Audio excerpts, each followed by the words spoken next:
Well, welcome in once again, everybody, to another edition of what we think is very informational, very relevant, hopefully to a lot of people to pick your politics. The show that really encourages you to get to know your candidates because, hey, you're going to have to vote on them pretty soon, and that is very, very important, whether it be in local races that we highlight here on the show or national races that we also talk about and have people on the show. So welcome in once again. I'm Dennis Silvers along with my great co-host, Stephanie Phillips, and we've got another great guest for you today, and it just seems like, generals, primaries are happening all over the place. A lot of great candidates out there, and the primary in Wyoming. Unbelievable, last night, isn't it? Incredible, and Liz Cheney met her fate and will not go back to office, at least not this cycle. So that was good. When you think about it, I guess former President Trump, with everything, is having a pretty good percentage far as people that he's backing. Yeah, he doesn't get them all, but he gets a lot of them. He gets a lot of them. He's doing very, very well. So anyway, we've got a wonderful guest for you today on the show. And she is also running for a local office, not in Las Vegas per se, in Clark County, but in the city of Henderson, which is growing, it's thriving, very close to the boundaries of Las Vegas. Let me tell you a little bit about Carrie Cox. Again, she's running for a position on the Henderson City Council in Ward 3. She has more than 25 years in the community, working to be a proven leader who really does care deeply about that community and what's going on within it. She prides herself on having a long history of support for the Henderson Police Department and is endorsed by the Henderson Police Association as well as the Henderson Police Officers Association. Carrie is a small business owner. She is a teacher. She is a wife and the mother of 7 kids.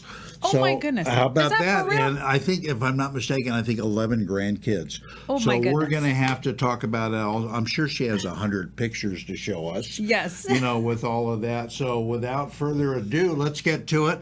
Let's welcome Carrie Cox onto the show. Carrie, I know that you're busy campaigning and knocking on doors and going here and there and the other. Thanks for taking time out to come on the show.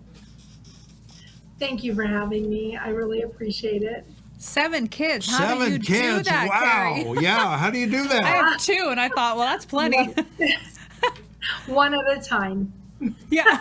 One at a time. I like that. Yeah. You actually ran for this position against John Mars, who's being termed out, and you came very, very close to winning. What was that experience like, number one? And number two, what did you learn from that you think is going to help you get over the threshold for this election? Well, that experience was very interesting, completely different from this one, actually. I felt I was new. I didn't really know what I was doing, and I learned as I went, and it taught me some great things. So I really feel like that taught me everything I needed to know for this race and what to do differently. I did come very close to winning, and I only spent about $32,000, and he spent over $500,000 in that race. Wow. Yeah. So I learned that hard work and really my reach in this community is pretty broad. And because I have been on commissions and boards, and I've been a school teacher for 32 years, right. and I've been a business owner, I am actually still a business owner here. And I have gotten to know a lot of people.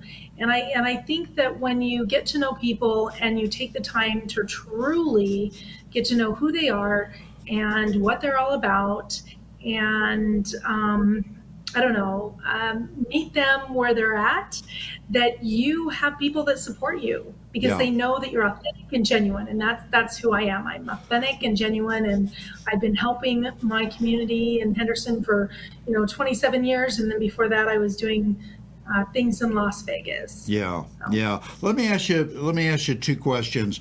Uh, what motivated you, number one, to run again for this seat? And number two, did you kind of take the pulse of the people in Henderson, particularly your friends, the first time you ran and say, what do you think about me running? What do I need to do? Would you vote for me? How do I need to satisfy you? What do I need to bring to the table? Any of that happen? Yes, absolutely. But most importantly, I went to my family because I needed to know how they felt about it. This was our sixth child's senior year. So it was most important to me to know how that was going to impact and affect her. The other child that I was most concerned about is my seventh child. Right. She is 13. And I just didn't want to take a mom away from her at an important time in her life when she, 13 is big to a girl. So, Yeah. Very much so. Yeah, so you remember what that was Yep. like for you. So we sat down as a family, and I'm a grandmother of 11, like you said. So I really needed to make sure that whatever role that I took on, and I knew this would be intense, and it is, that they wouldn't see a whole lot of me. Yeah. Yeah. So that's who I started with, Yeah. and they all agreed I should do it. Now I think they're regretting that. They're all like, Mom, I thought you were winning this in the primary. What did you do? Why did you win the primary? I'm like, well, Oh, that was the goal. But right. then, we had 6 people in the race. So there you go. No, they're on board and they're great. I have 2 adult daughters living here and raising their own families here as well.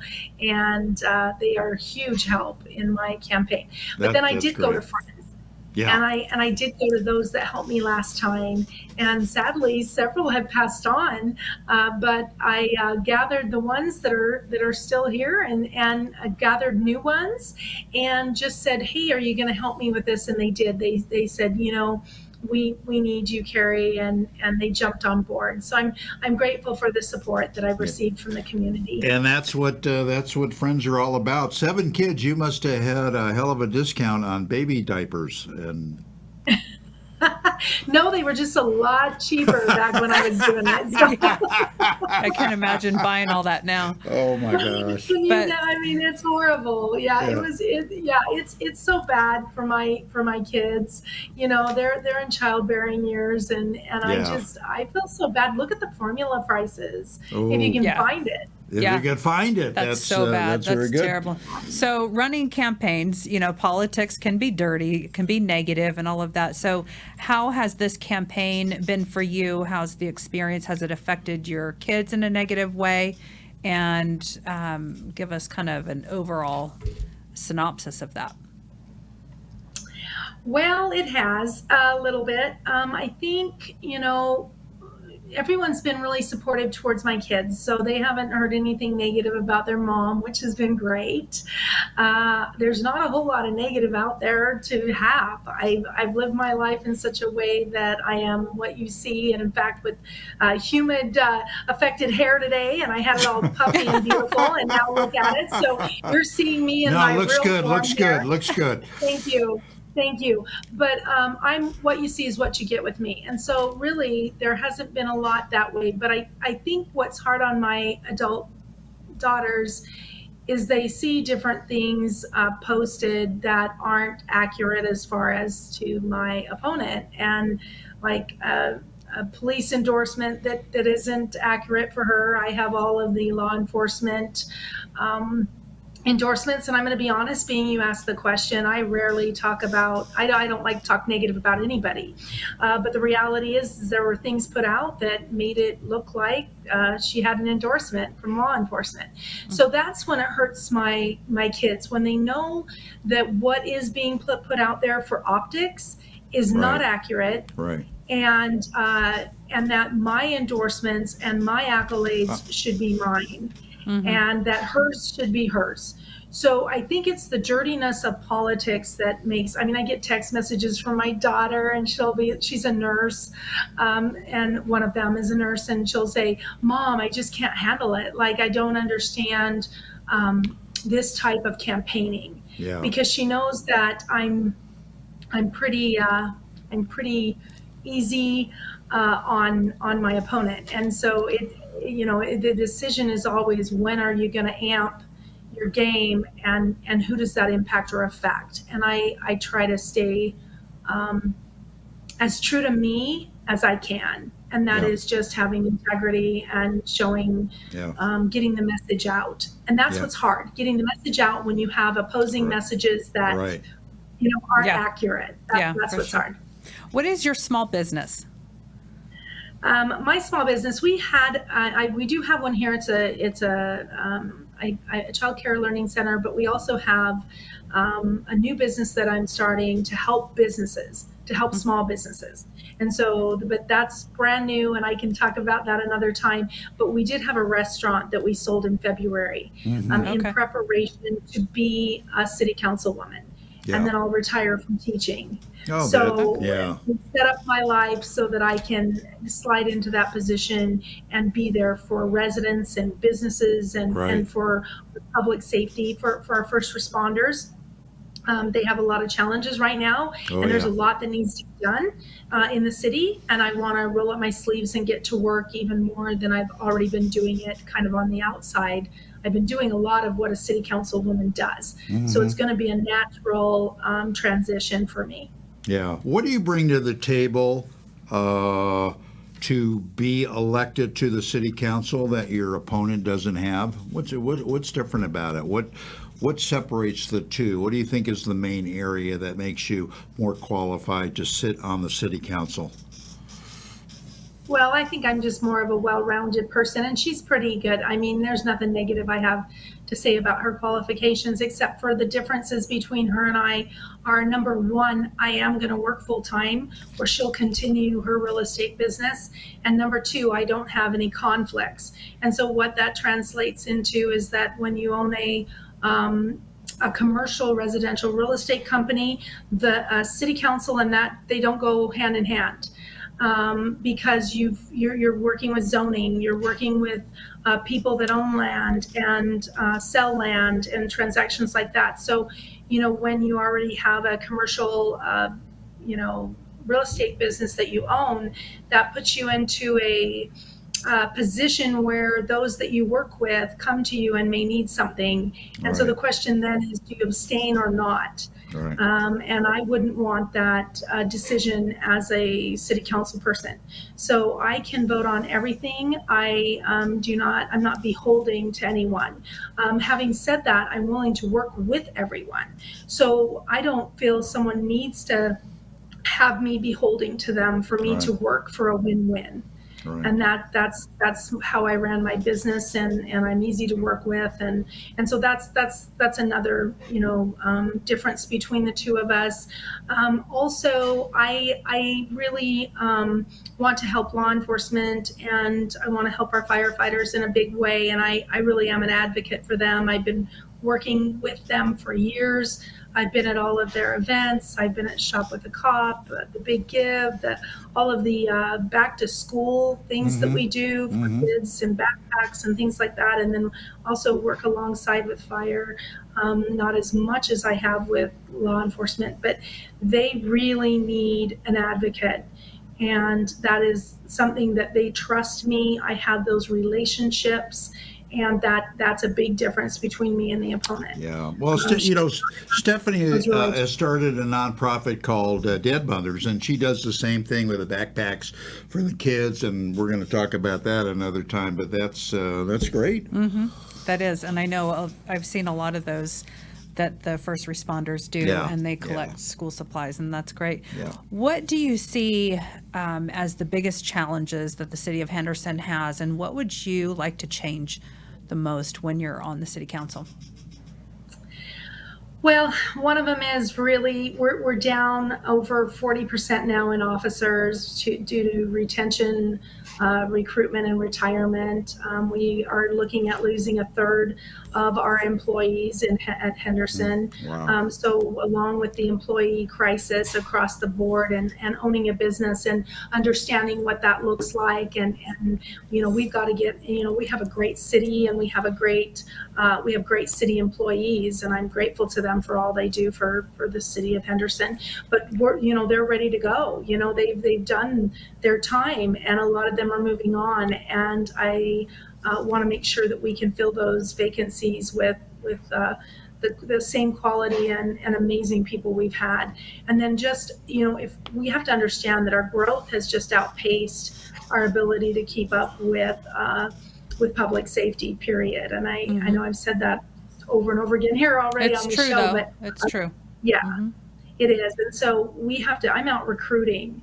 I'm out working to get officers into the city, and now, paramedics and firefighters even are needed. And so, we're just not seeing kids growing up and wanting to do that anymore. I've seen, after 32 years teaching, I've seen a lot of changes in our mindset. And it starts with our kids, and they're just not wanting to do that, be in those professions. And then, of course, they get in and they think they do, and they're having a lot of issues retaining those recruits. But we have a morale issue in Henderson. Our officers are really struggling, and I want to make sure that I can go in and help mend whatever those internal issues are. We need to come together, the city council, law enforcement, our police officers that work for the city, and the unions, the associations. It's Henderson Police Officers Association and Henderson Police Supervisors Association. We need to bring those everyone together and sit at a table and just work out whatever it is and I do know, and I have a lot of details on that, but I feel like they need an advocate to get in there and say, let's settle this. And I have a settlement background. When you're a teacher, you always have to do something on the side. And so I've been a paralegal, and I understand contracts, and I understand negotiations. I was a settlements master, so I can get everyone in the room, and let's come up with some actionable plans that will help smooth out the discord and the challenges that we're seeing with our first responders and the city. And I mean the city as in residents. I mean the actual, city hall. We need to make this better for everyone. And I'm that person because they trust me. Absolutely. That's good. In case you're just tuning in, Carrie Cox is our special guest. She's running for a seat on the Henderson City Council, specifically for Ward 3. Carrie, let's role play a little bit. I'm approaching you. I'm living in LA. I want to move here. Talk to me about the difference between why I want to move to Henderson as opposed to Las Vegas, to Summerlin or something like that. Give me, why should I come to your part of town, so to speak? Well, Henderson has an amazing quality of life, and I've lived both in Las Vegas and Henderson. I've been in Henderson for almost, a little over 27 years, and I lived in the Las Vegas area before then. And between the two, I can tell you why I chose Henderson. I chose Henderson because of their beautiful parks, because of the opportunities that Henderson offers families and individuals. I chose Henderson because of a lot of their schools that, and there's good schools all over, but we had more options in our schools in Henderson for just a better education. And nothing against the Clark County School District, but they're big, and big is an issue right now. And I'll talk about education in a minute. But I would just encourage them, and a lot of times when people are moving here, and we do have a lot of friends that want to move here, they ask me about the education piece, and they ask me about the crime rates that are rising and what they're hearing about our city. Those are their concerns. And the building the growth. And I just direct them to a really good area with a good school. But we need all schools to be good. We want all children to have an equitable education, right? Right. And so it's sometimes a hard push now. We can't go on the old stats that we're the second safest city. We can't go on the old stats that, well, our old stats are the same. I mean, we were 50th, now we're 49th in education. So it's just a big push. But what I tell them is that I thoroughly love Henderson. It is just a beautiful place to be, and it's a great city. My goal is to just make sure we preserve our quality of life, and it's eroding fast. The other thing I'm asked about is water. That's huge, and so we need to make sure that and the city council doesn't have a whole lot of input on that, but we do have voices, right? And so it looks like after my meeting with John Ensminger that, and this is what I tell people asking, why move to Henderson?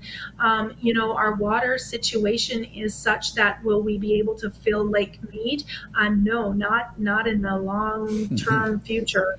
They're saying that's not going to happen, and it's getting worse. The situation's getting much worse. Yeah, it's horrible. It is horrible.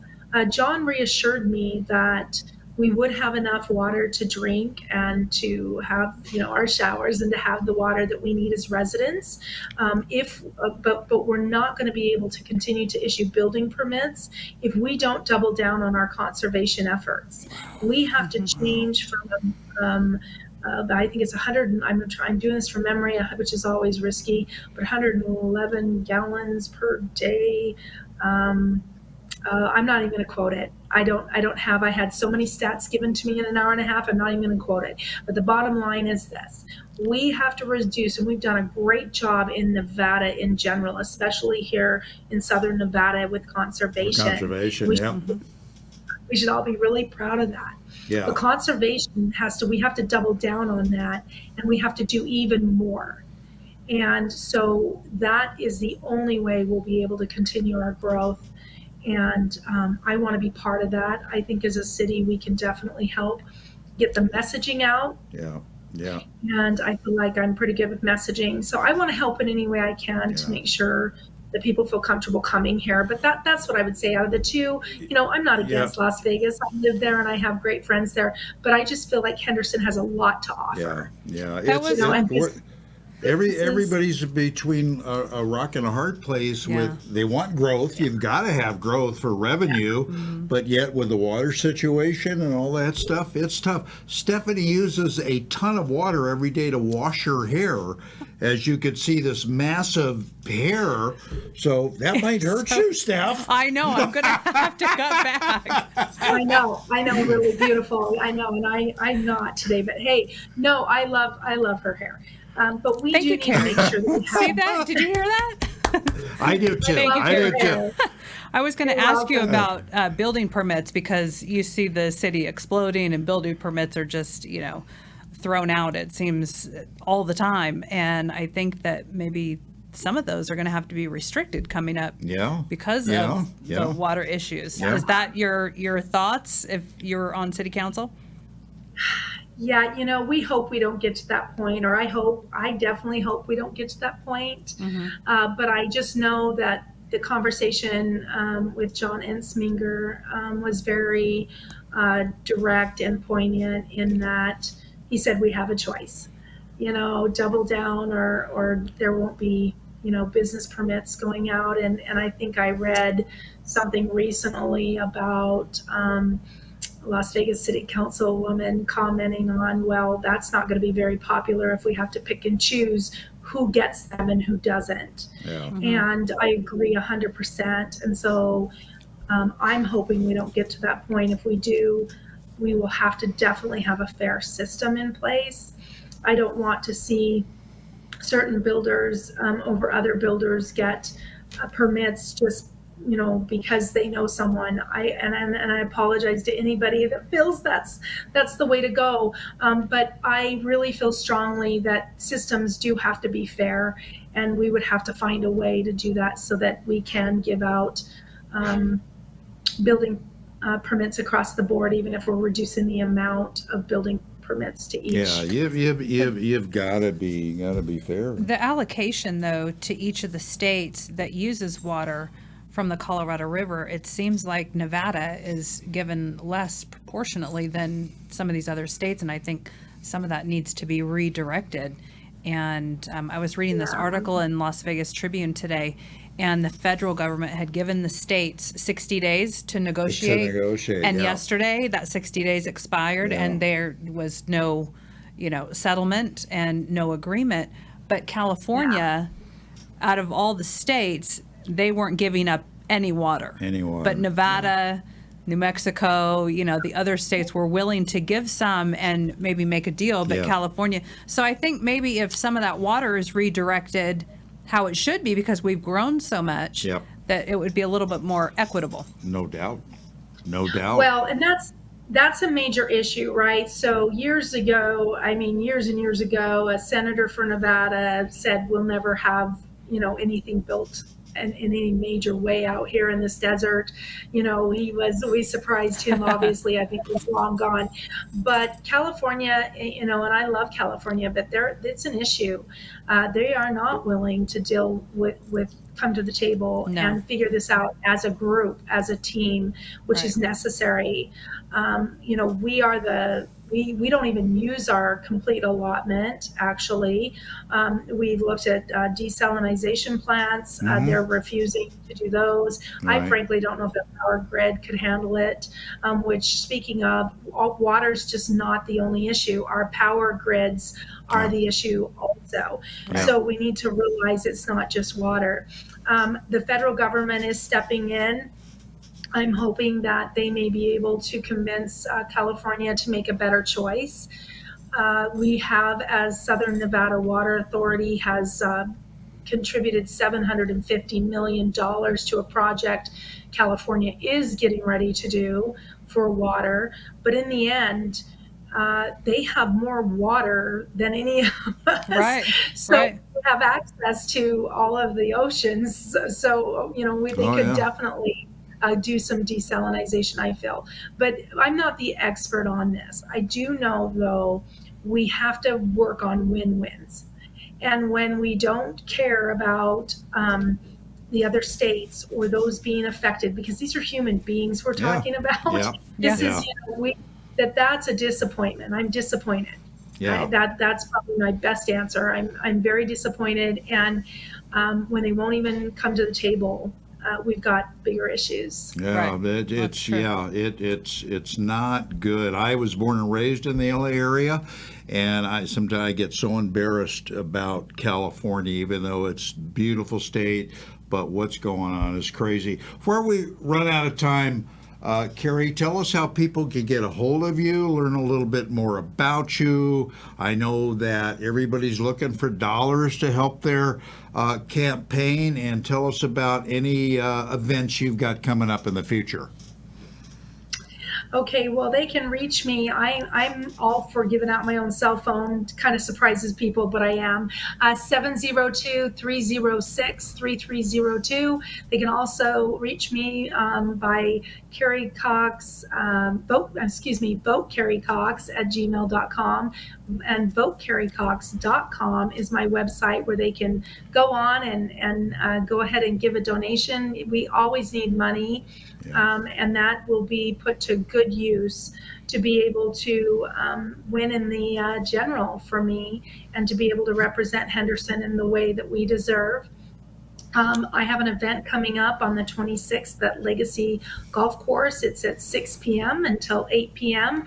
We have a wonderful actress and producer coming in out of Utah, and she's coming to support me and to talk about a movie, The Cokeville Miracle, that's very touching about a small Wyoming town that had a bomb detonated in a classroom, and what happened through that process, though miracles occurred.